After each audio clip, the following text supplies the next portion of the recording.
Another week has passed us by, which means another episode of Raw is in the books. Now, you already know what you think about it, and yet you still tuned in to get another opinion, and that is mighty lovely of you. That's why here on Ups and Downs, we give all the good segments an up, and we give all the bad segments a down. And also, for the people out there, it's not a competition, so even if Raw scores more ups than downs, that doesn't mean it was a good show.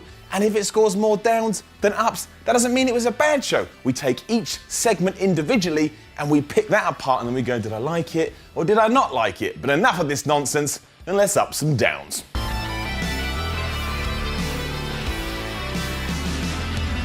Chris Jericho is US champion, and that's an up because it just is. Roman Reigns being in the Universal title picture has meant WWE hasn't been able to do much with the US title, so getting it off of him was really important, and also they got it off him while protecting Roman Reigns. I understand that protecting Roman Reigns is more important than making sure North Korea don't launch some nuclear missiles at us. He still got his stuff in, but eventually he succumbed to two people that weren't tagging in and out, even though they were meant to be tagging in and out. So when you take a step back and look at it, Roman Reigns got screwed. But that's fine, because the ends justified the means. There is more to all of this though, and whether that's a positive or a negative is going to be up to you.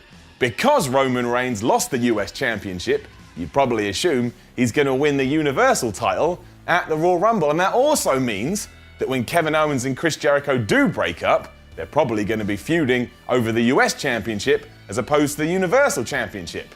I know some of you were hoping it was going to be a main event program, but if that happens, it's going to drop down a little bit. Also, who actually is US champion? Because it was a handicap match. It wasn't a triple threat match. So are Kevin Owens and Chris Jericho both the US champion? Or is Chris Jericho the US champion because he got the pin? Or did I miss something on Raw? Probably. I don't know, but I still liked it. While the opening segment was a bit nuts, because we got all the usual general manager nonsense, although it happened backstage instead of in the ring, and Stephanie McMahon still somehow managed to go from heel to babyface, from babyface to heel 4,622 times, which is always a down. I liked everything that happened after that, so it gets an up. We had the tease of the match between Owens and Jericho and Roman Reigns, but when Braun Strowman came out and destroyed all those plans, we got a match between Strowman and Seth Rollins instead. You know what? The match itself was good. With the right opponent, Strowman can be taken along for the ride, and I thoroughly enjoyed this, and it was another step in the right direction for the big man. And it proved that Seth Rollins is very good at working with big men. So well done.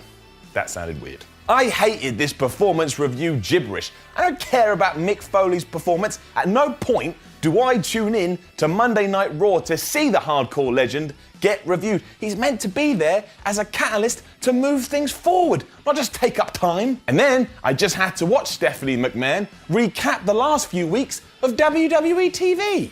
Well, whoop-de-doo. Down. I did like seeing The Undertaker on Raw though.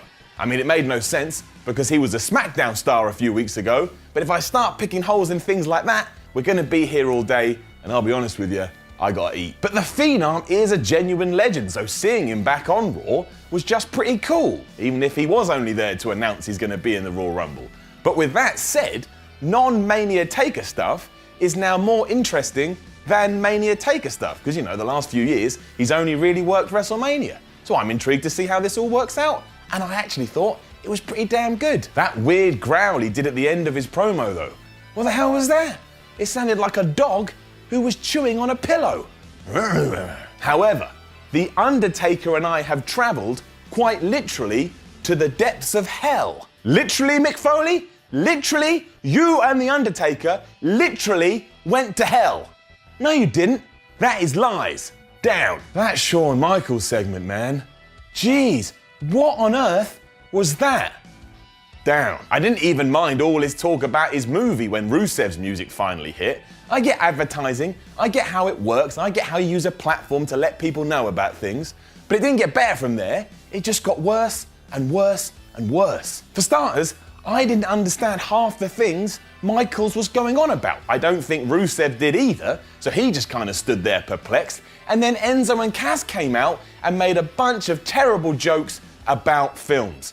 Ooh, we worked the word penis into our promo. Great stuff, boys. Fabu. It ended with Jinder Mahal and Big Cass going at it. Big Cass won, and the sooner I can forget about all of this, the better. At least Rusev did call himself the Bulgarian George Clooney, proving once again that he is best and that I love him. Neville remains a massive up. He could now very well be the best heel on the roster, and even his matches have a new edge and aggression to them as he gets in the ring and just kicks people's ass. I love it. And it's a role that could get better as the weeks go on. There is so much you can do with it, and I really hope WWE does something with it. On top of that, he had a proper cruiserweight match. Lince Dorado flipped all over the place, while Neville, being the bad guy, slowed it right down but was still athletic, and he won with the Rings of Saturn. That is good stuff. I still would like these to go a bit longer though, because at the moment they're over quicker than a blink of the eye. They still get their stuff in, but it all feels like an advert for 205 Live as opposed to an extension of that show. That's because at the moment, it is being treated as an advert for 205 Live. That's fine to a certain extent, but the more you do that, the more weight you take away from the division. And, to be fair, it's slowly starting to get there. Throw a few more stars into the mix, and you're laughing. But for now, still a down. In terms of the tag team division, Sheamus and Cesaro versus the Good Brothers is still fine. I mean, that's it. It's fine, so it gets a fine up, and I'd probably give it a middle, but there is no middle on ups and downs. But we'll see what happens when we get to the Royal Rumble and they eventually have their title match. The down comes when we move on to the New Day. Last week, I joked this must be the start of a long-term program involving them and Titus O'Neil. And now this week, that's actually come true. Down. Now, it's not the worst thing I've ever seen, and for some reason I get an odd kick out of Titus, mostly because he's a huge goofball, even though he's this massive human being. It's like a juxtaposition. The two things are just crazy. But after breaking records, are you telling me this is all we have for the New Day? Instead of a more serious edge and tone as they get really mad and upset that they lost their titles, they're just joking around with Titus O'Neil and talking about segments from like 72 years ago, which nobody remembers. Who pitched that backstage and who went, oh, interesting, yeah, I want to see where you're going with this. I get it, the New Day are merchandise machines, but they need an injection of something soon in case they outstay their welcome. They may not, but don't risk it. Don't risk it. The women's stuff was fine on Raw, but it did feel like it was just there to get us through another week as we continue to build towards the pay-per-view. I'm not sure how I feel about Nia Jax pinning Bayley, the #1 contender, clean, but it wasn't insulting and I wasn't offended, so we give it an up. I'm still not getting Nia Jax's mind. She doesn't feel like an unstoppable monster, and even in that segment with Charlotte backstage, where she grabbed her and pushed her against the wall, it was a bit like before that someone had said, right, Nia, now's the time you get really mad. Just because she looks intimidating doesn't mean that's how she has to behave if that's not how she feels comfortable behaving. Find what works for her and push that. So, given all those reasons, that gets her down. We mentioned it at the start, but we need to underline it. Stephanie McMahon at this stage is just a down. A huge down. The character makes no sense to me because she flips around more than the Cruiserweight division. And that's even more confusing because the Cruiserweight division is meant to be doing more flips, and Stephanie shouldn't be doing any flips because as far as I work out, she's meant to be a heel. Just make up your mind. I don't care which direction you head in, but seeing her tear down everyone is getting really boring. And it's stupid, and that's a down. I know I've already said down, but I'm saying down again because it's one of those segments that I just want to remind you that I'm giving it a down. Because it's a down.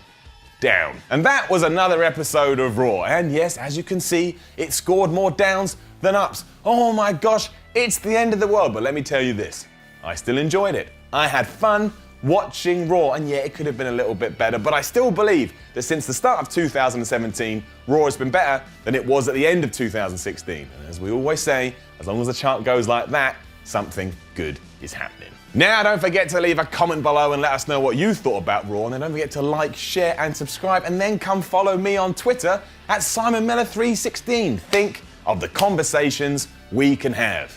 Or maybe I just ignore you. I won't ignore you.